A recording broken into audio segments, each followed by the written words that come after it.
the last straw. Harry rubbed Charles up the wrong way for take spotlight with explosive press statement. Prince Charles was annoyed when Prince Harry stole the spotlight from the royal family by releasing a statement to the press.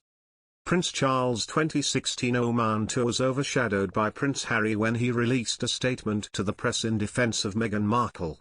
Charles had been guaranteed the splash on the front pages of newspapers during his tour, but it was immediately bumped when Harry accused the British press of harassing Meghan following the discovery of their relationship. Royal expert Jonathan Saccardotti claimed Charles was annoyed by the conflict. Speaking to Us Weekly's Royal Us podcast, Mr. Saccardotti said, "Traditionally, the royal households coordinated, so if one of them was doing something like a royal tour, nobody else would announce something big that would knock them off the front page. But in that case they has interviews saying that despite promising Prince Charles a splash on the front page, the journalist found the story was bumped and he was annoyed by that because Harry has released this bombshell criticism of the media." It was also interesting as it gives an idea that maybe the royal households aren't always working in perfect synchronicity. Sometimes they are competing with each other, getting on each other's nerves or shadowing over each other's PR plans.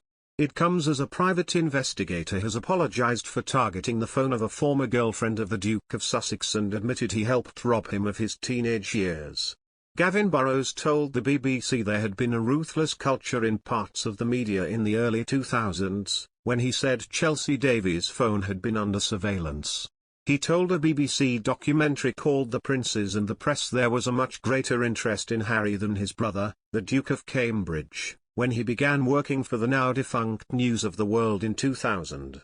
Editors told him putting Harry on the front page sold more copies of newspapers than William. As explained to me by a couple of editors, Harry had basically become the new Diana, he said.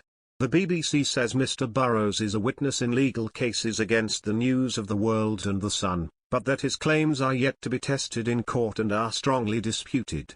Harry brought legal proceedings against News Group newspapers and Reach, formerly Mirror Group newspapers, in 2019, just days after it was announced that the Duchess of Sussex was suing the Mail on Sunday after it published a letter she wrote to her father. Mr. Burrows told the BBC documentary, "There was a lot of voicemail hacking going on, there was a lot of surveillance work on her phones, on her cams. Chelsea would brag to her friends when she was going to see him." He said investigators were interested in her medical records, ex-boyfriends and details of her education. Mr. Burrows said he was very sorry and explained, "I was greedy, I was into my cocaine, and I was living in a fake state of grandeur."